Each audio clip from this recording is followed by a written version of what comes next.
اللہم صلی علی۔ حضرت ابن عباس رضی اللہ تعالی عنہما سے روایت ہے کہ نبی کریم صلی اللہ علیہ وآلہ وسلم ایک مرتبہ عید کے موقع پر مردوں کی صفوں میں سے نکلے اور آپ صلی اللہ علیہ وآلہ وسلم کے ساتھ بلال رضی اللہ تعالی عنہ تھے۔ آپ صلی اللہ علیہ وآلہ وسلم کو خیال ہوا کہ عورتوں کو خطبہ اچھی طرح نہیں سنائی دیا، تو آپ صلی اللہ علیہ وآلہ وسلم نے انہیں علیحدہ نصیحت فرمائی اور صدقے کا حکم دیا۔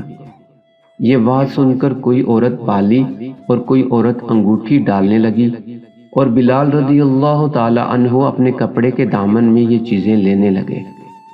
صحیح بخاری حدیث نمبر 98۔